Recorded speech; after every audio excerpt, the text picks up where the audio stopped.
What's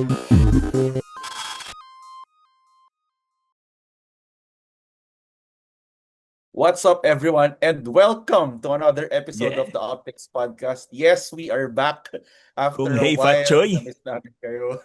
Kung hey, Fat Fat Choy, Happy time Valentine's Day. And and yeah, happy ayan. We Lunar are New We would back. have Year. worn red, kaya lang maroon tayo. Kalaban pa natin Mm. kanina, tsaka sa volleyball red. Anyway, ayan, marami tayo sports na i-cover no, for today's episode. First of all, finally, the UAAP Women's Volleyball season has begun and the University of the Philippines overwhelmed the University of the East in 4 sets to clinch our first victory in the women's volleyball Woohoo! tournament. So si Ira Pati, Haboneta led the charge with 14 points on 13 attacks and 1 ace. Nina Itang matched her output with 14 markers built on 9 attacks, 3 blocks, and 2 service aces. Did anyone of you guys watch live ba? Kumusta, Mark? Ay, nanood ka live, no? Yes, nanood ako live. And namigay ako ng banners. Meron ulit tayong banners this coming Sunday. So we had the Ay, Valentine's Day nice. special. Pula sa pula ang magkalaban this Sunday, di ba? So the women's volleyball team obviously already debuted their fresh recruits coming from also UE. So after sitting out 1 year, we had Chrissy Matriaga, Cassie Dondalio, and then also Gajero being able already to play this particular game against their former team, which is the UE Red Warriors. For this particular game, obviously, we were a little bit slightly confident perhaps that we'll be able to take the win, given that we bet UE as well in the preseason, and then we Mhm. also won on those games. But surprisingly, also UE is quite the fighter, obviously. Parang nga daw silang ipis, yet again, ano, may ipis reference naman ako. They were always going for the ball, digging for and making attacks. And sometimes, obviously, there was even one set that they were able to win against us, and especially when we started making changes in our rotation, making other players play. Cassie Dongalio had a little bit of slight injury concern that she downplayed on the post game interview, saying that her back is okay, so we should be able to see her this Sunday again. But it was a great showing for the girls. Very very confident, especially on the first 2 sets, where we able to reduce them. I think to at least nine games. I think on the second set, and then also at Yeah. least 12 games on the first set itself. So good showing so far, and good participation and execution specifically from our our guys, for example, on the court. We set out some key players for this particular game. So what's special for this particular UAP season is that we can only play 14 players per game, but we have 16 players in the pool. At any Okay. game itself, they can choose whoever 14 they can go ahead and field. So we are able to expand our pool. We can also protect some of our team. May patago-tago pa. So this time around, tinago natin ang ating main setter, si Mang Limotan, at saka si one of our main best blockers, actually, si Bian Bansil. So, tinatago ba natin? So, next game kasi natin is versus Ateneo. So, sabi nga nila, parang step ladder ba ito? Kasi from the predictions or the preseason predictions, they say that maybe Ateneo and UE might not be contenders this year. Who knows? So basically, this might be the opportunity for UP to actually, get some momentum going before eventually they'll be able to meet one of the first contenders. Actually, the remaining 6 games are all vying for Final Four. After Ateneo this Sunday, we're going to be facing LaSalle Green Archers immediately on the Wednesday. So Wild. these first 2 games are quite crucial, especially if we're really going to be positioning ourselves for the Final Four.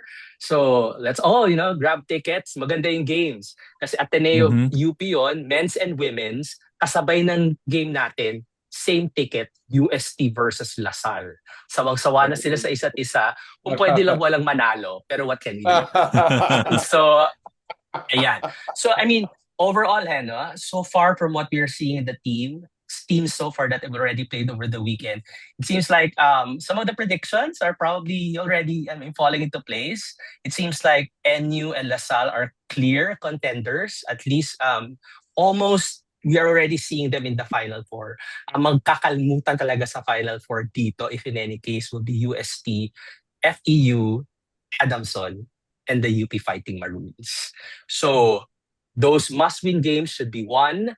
The games against the top two teams, NU and Lasal, if you get a win to it, those are really bonuses. Pero the matches against UST, Adamson, FEU, those are going to be crucial wins for us to make a difference, to make a push for the Final Four. Surprise, surprise also, I did see also the men's volleyball team games. And parang may chance din ang men's natin mag-Final Four. Napanood ko ang Ateneo at saka Lasal, the last year, nagkakalimutan para sa Final Four. Very competitive. This year, given what they shown in their first game, yeah. Yeah. Pwede. Captain Pwede. Rahim, ha? Barugin ng barugin, di ba? Play smart volleyball. Kaya natin yan.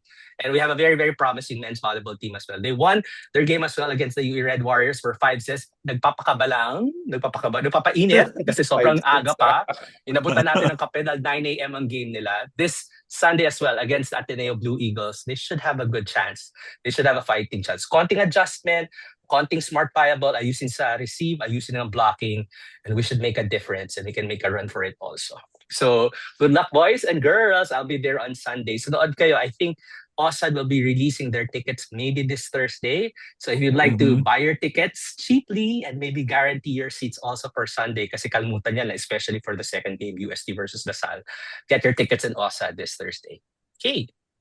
Grabe, no? Before Baliktaran yung ano. I was Di ba looking pag at sa, the schedule.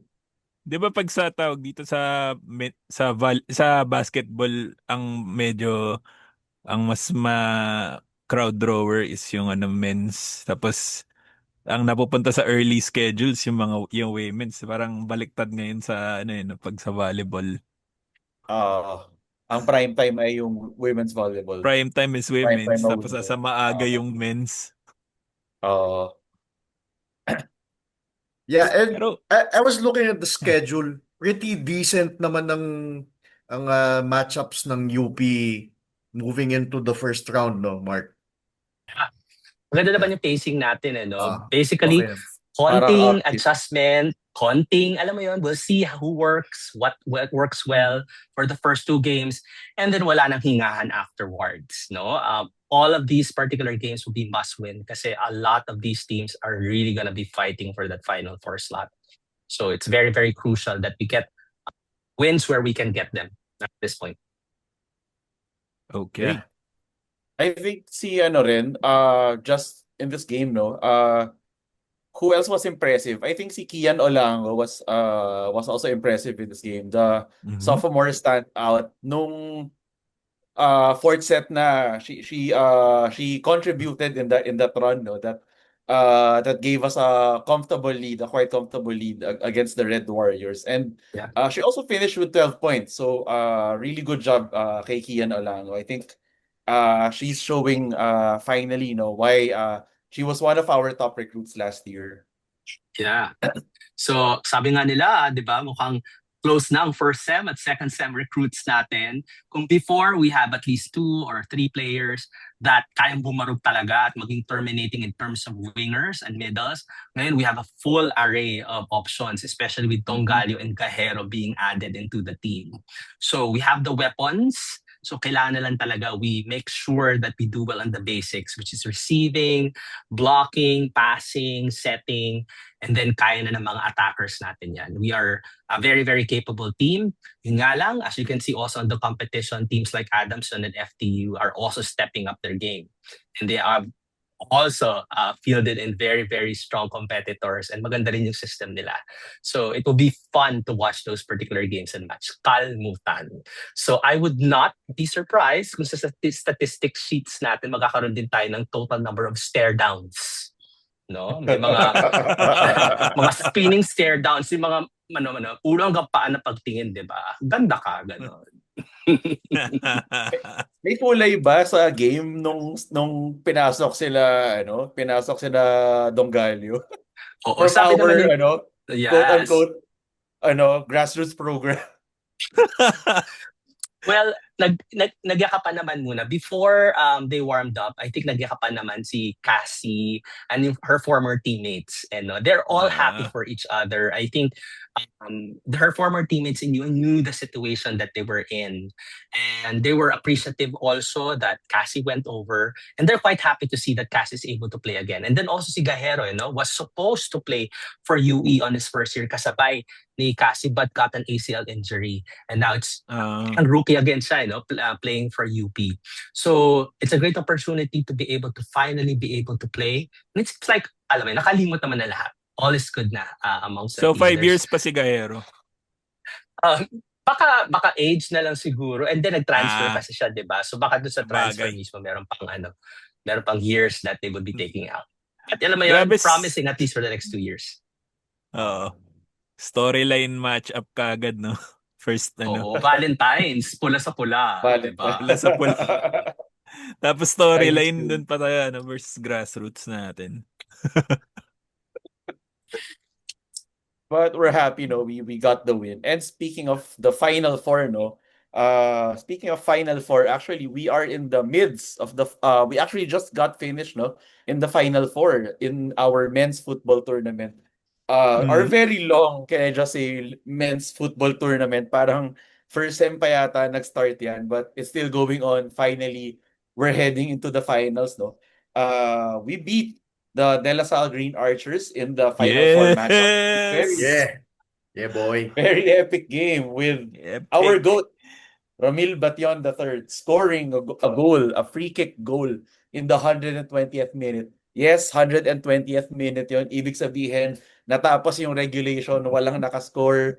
Tapos, overtime, extra time, first half, wala nakascore. Second half, wala nakascore. Until doon sa injury time, nung patapos na yung laro, na foul si Ramil Bation, and he had a free kick. And he had one shot, he took it, and it was one of the best goals we've probably ever seen in UAAP football history. So, congrats and good luck in the finals. May nanood ba sa inyo ng football nun? Hindi ko actually napanood eh. I saw the highlights. I saw the celebrations. Highlights only.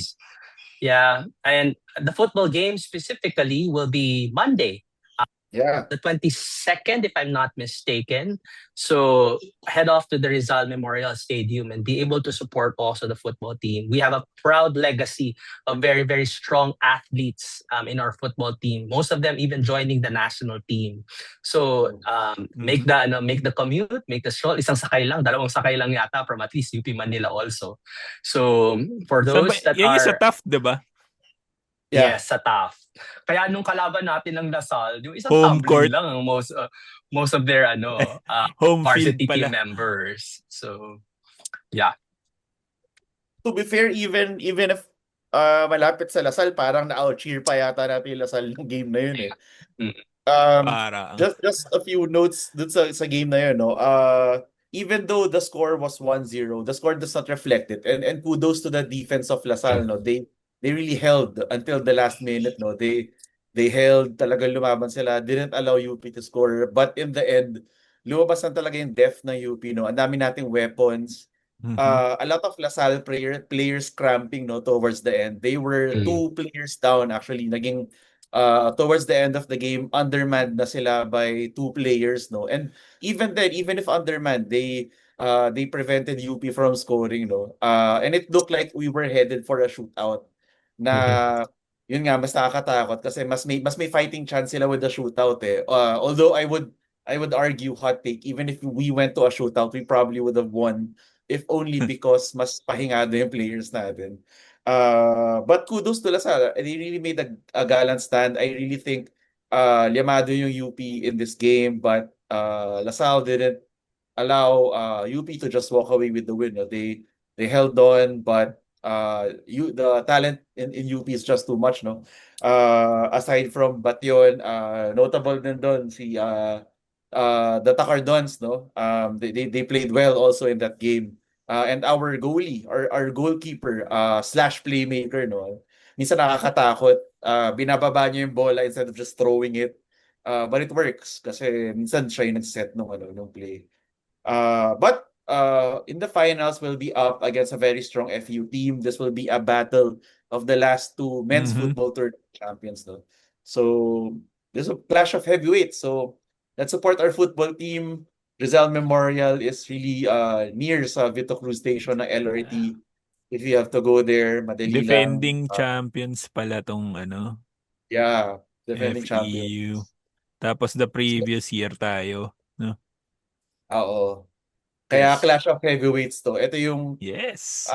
I would say ito yung favorites to go to the final. So yeah, we're getting the finals that that people expected in the men's football Hindi tournament. tayo exempted sa finals. Let's go. So, yun. Now let's go to our men's basketball team, no. They're currently competing in the araw ng Mhm. Sibugay tournament in Zamboanga. Kanina naglaro sila against sa San Beda Red Lions. Hello Aldous Torculas. Hello Bismarck Lina. Hello RC Kalimag. The San Beda Red Lions won Yes. 68-66. Yeah. Sobrang chill nung laro pero ang daming baldog doon sa Yeah. few footages na napanood natin because of the Baldog spotty kasi yung live connect. stream eh. Baldog din yung live stream. It was an Buisit. ugly Oy, game. Ang daming missed ba shots mahina na. yung ba mahina yung internet. So, Diyos ko. Pero they started sa first quarter, they started with 8 Maroons on the floor. Yung former teammates nandun, starting 5 bata sina Aldos, Bismarck, and RC sa San Oo. Beda. So there were 8 fighting Maroons on the floor at that time. Si Chico na lang naabutan nila Bismarck no? Parang nag-cross ng path siguro. Siguro. Si Ay. Chico na lang siguro. Oo. Parang si Chico na lang. Nung Yeah. resident si Chico. Yeah. Yeah. Mm-mm. So it was a fun game, and you would notice that we didn't play everybody that we do have. I think given that it's a very very short Kalahati lang. tournament, alam mo yung pang barangayan talaga. I think they really need to rest up most of our other teammates or at least teams. Given na may laban agad tayo sa Lasal tomorrow, di ba? So yes. again, it was competitive to a certain degree. Umabol naman tayo sa dulo, but it was not enough. So evident that it's still very, very early in the off-season. Marami nga daw turnovers. So nakichismis na lang ako dahil nawawala din talaga ang live stream, di ba? At kayo nasa third quarter na, ako nasa first quarter pala. Ano nangyari? Yung pala yung pinapanood ko was live. Hindi is live. So ganun pala yung nangyayari. So, happy, tuwan-tuwa si Aldous sa interview niya, ha? Ikaw talaga, Aldous. Kurutin kita sa singit dyan, eh. Hi, But alam mo yan, Aldous. we all are here obviously to see the new team that we do have, see them play all together, and I hope they do a lot of that, play competitive games together, because we really need these types of games in which they'll be exposed playing beside other teams who has established their system already with key players that has been playing with each other for the longest time. That was the formula for success for the NU Bulldogs, for example, the last UAAP season. And last season also for us in the UAAP, diba? Even though we still have the Maroon 5, diba? We added a few elements and there were questions about identity, questions about people maybe figuring out how they would play as part of the team, what their role is. Ngayon, marami tayong ganung questions. Yes. Kaya balita ko may mga dadagdag pa. Saan yung chismis galing yan? Hindi ako yung nagsabi niya. Hindi totoo. Edit out nito. Wala na.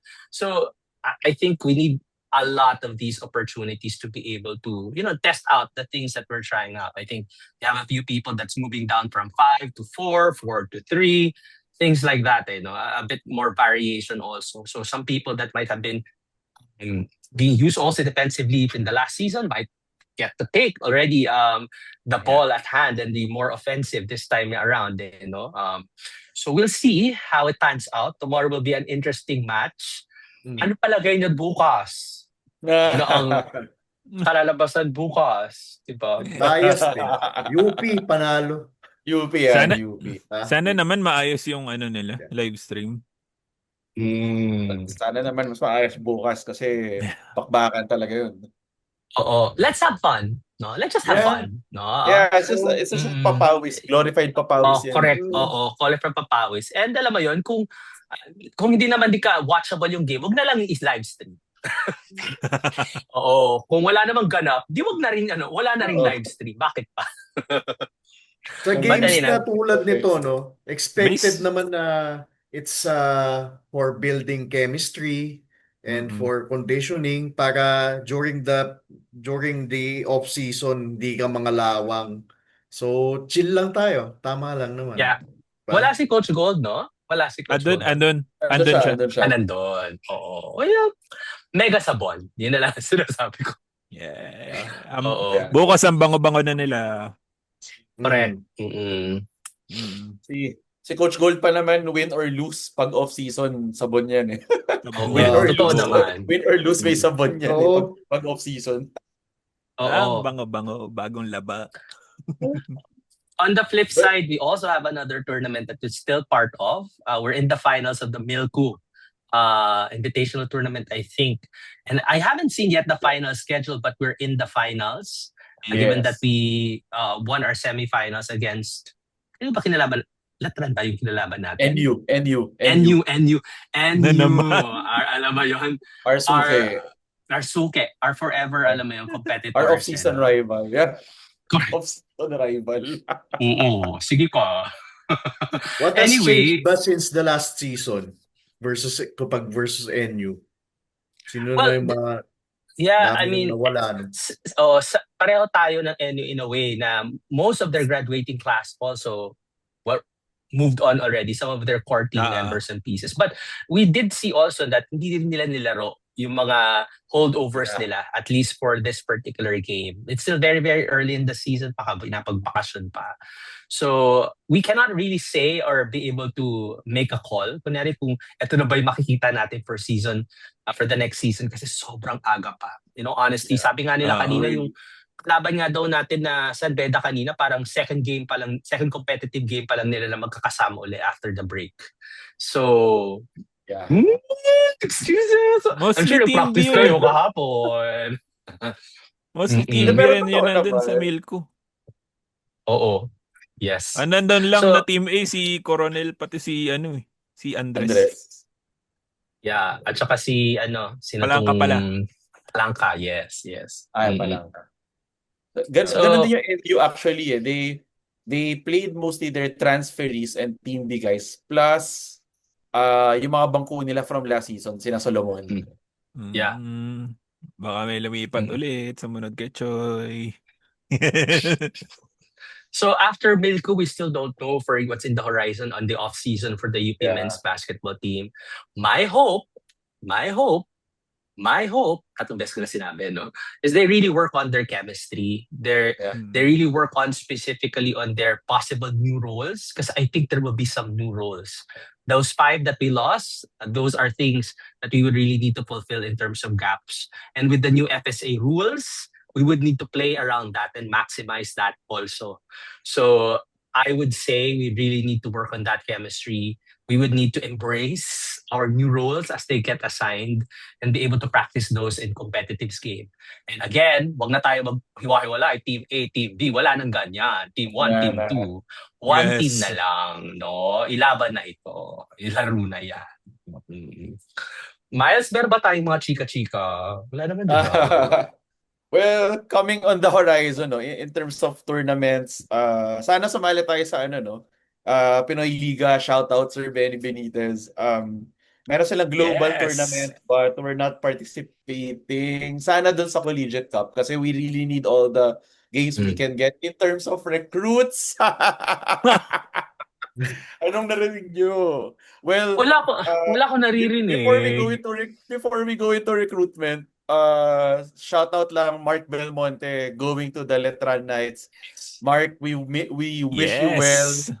You're a champion fighting Maroon, so keep up the good work. Yan. Don't Solid carry pick up, no Coach games, Mark. Allen. Yeah.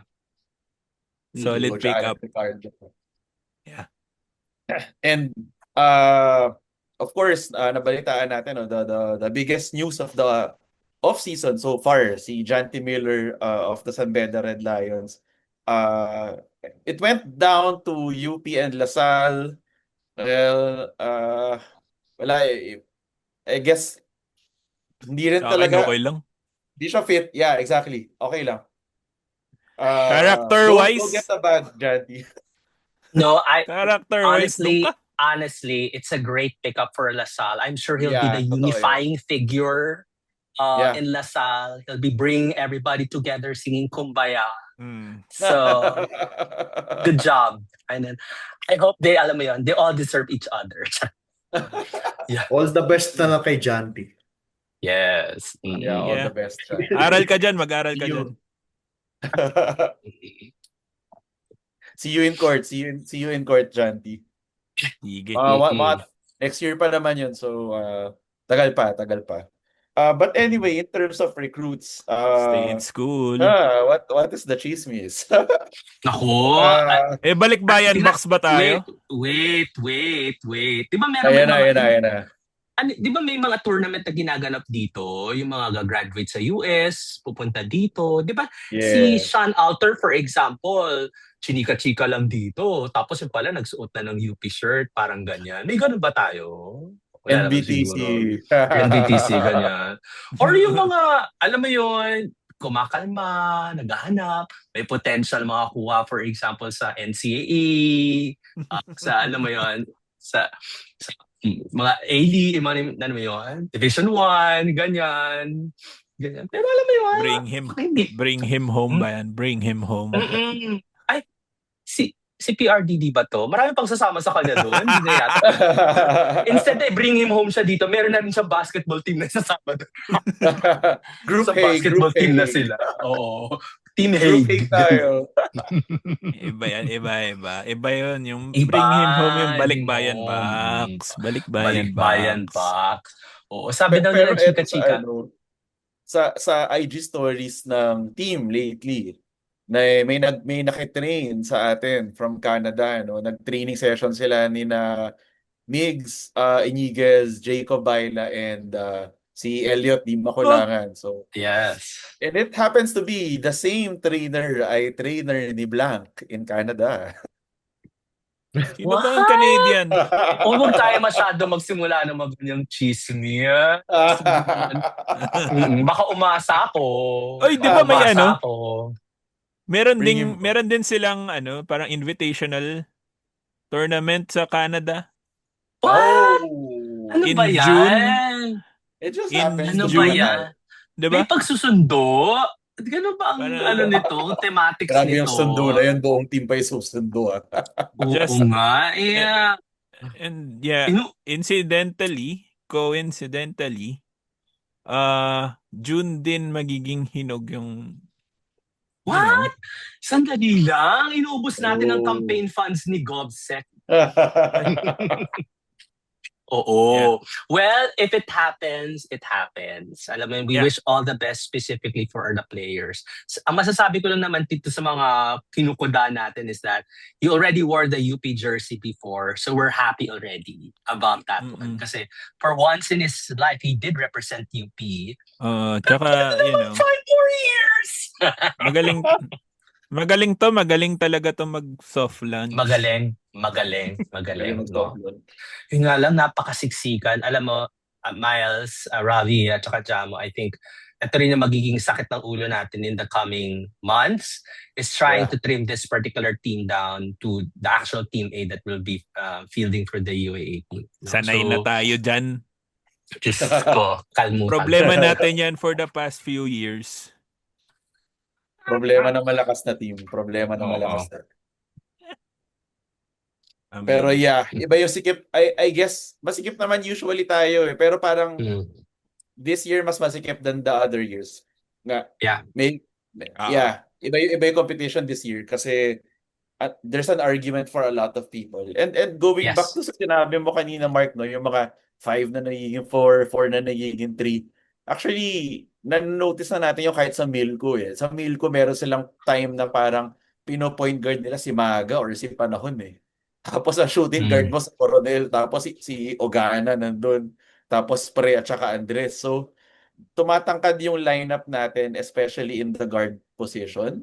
alam ko mahirap palitan yung Maroon 5, no? And I Yeah. love the Maroon 5. But I guess siguro something we can expect na something to watch out for. We might be fielding a bigger team, no, sa guards and wings natin, which could be a very good thing kasi last finals nakita natin, no, yung sina Voris at saka si Dungo, si Marasigan and Dungo, they kind of imposed their size advantage, no, dun sa ibang guards natin. Which included some of our Maroon 5 guys. But let's see if they can try that against players who are 6'4" or 6'5", no? Sina Coronel. So really Anong height something ni, to ni Josh? 6'4". Parang 6'4"? Oh. Tas- or taller. Mm-mm. Parang 6'4" pero mahaba yung galamay. Si Dima Kulangan din, 6'4" na mahabang galamay. Yeah. Okay.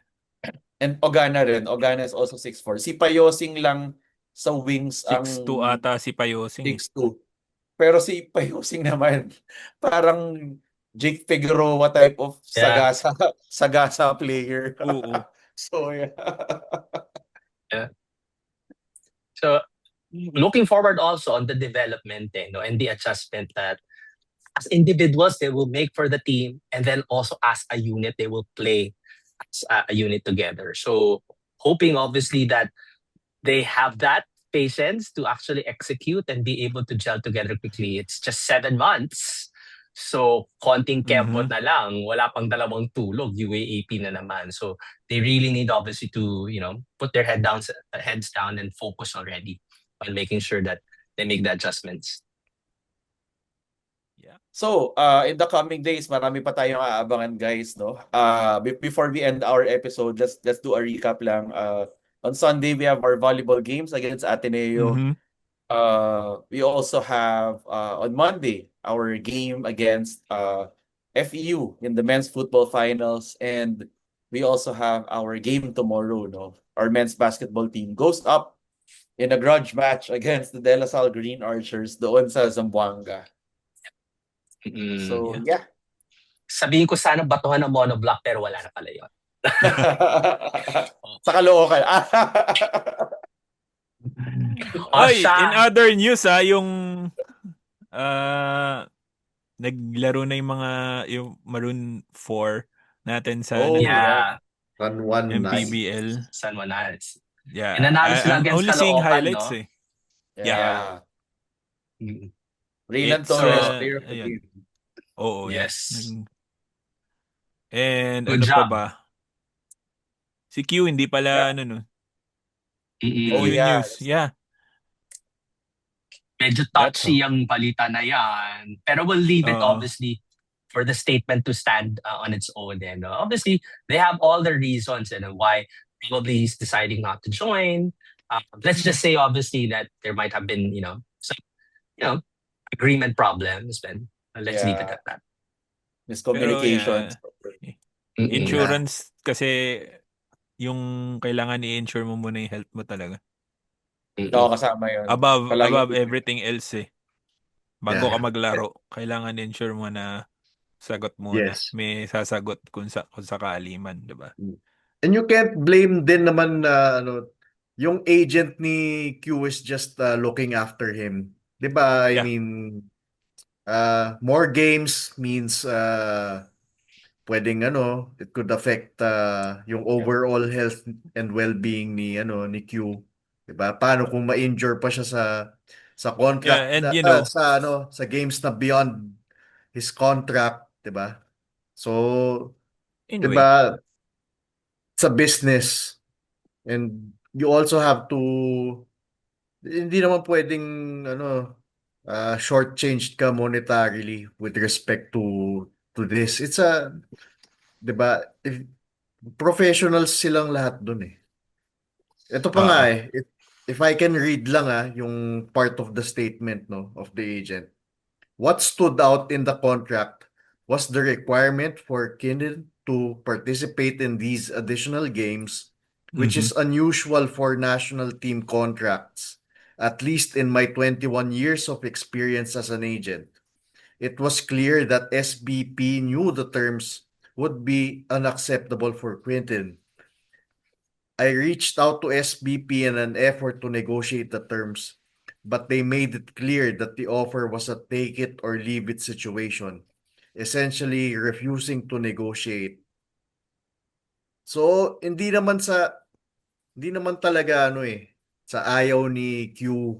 Pero, yon it's a situation where uh, it's not really beneficial or commensurate in terms of the talent that Q brings to the team.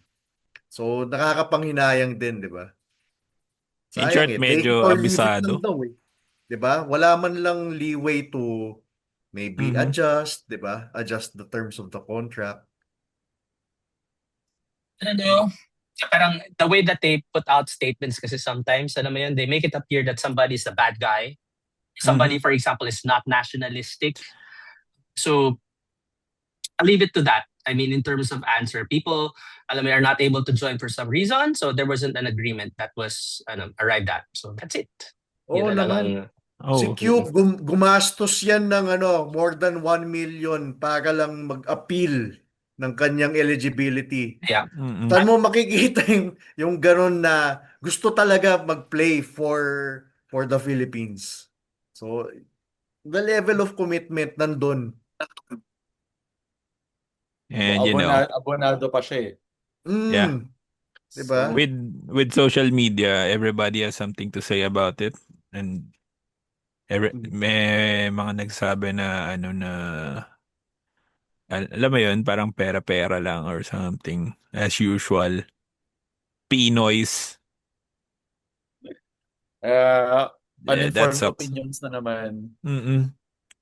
Yeah, at the end of the day, I think he was just the Q's camp is just safeguarding his Yeah. his career.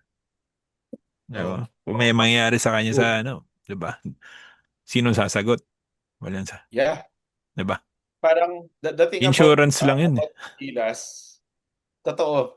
The thing about national team play, when in regardless of sport, kahit saang sport pa to, and regardless of country, anywhere in the world, it's a sacrifice. So may kabuhayan yung mga tao, and parang you have to remunerate them. I think Yes. wag natin sabihin na parang uy nakakahiya ka, di ka Pilipino.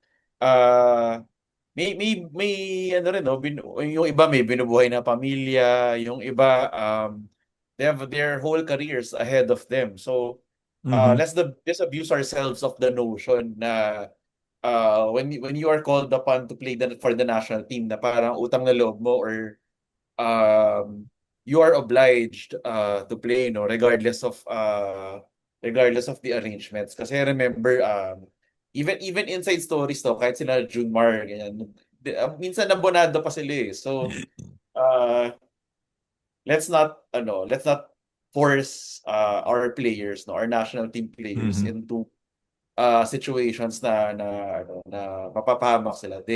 Let's understand them kasi tao rin sila, may mga pangailangan din sila. Yeah. So anyway, All that good. settles the Q That's news. yeah. Linoso talaga natin yung podcast in a downer news. Nakakaloka. Anyway, it's Chinese New Year, guys. So, Kong Hei Fa Choi. Kain tayo ng tikoy. And let's wish, obviously, all of our UAAP teams that's going to be playing for the second semester all the luck and the best. They've been doing well so far. Even the tennis team that we do have been playing really, really well. So, good luck. Pati sa judo, nag-start na ba ang judo? Yes. Shout out sa judo team. Sisipag nyo.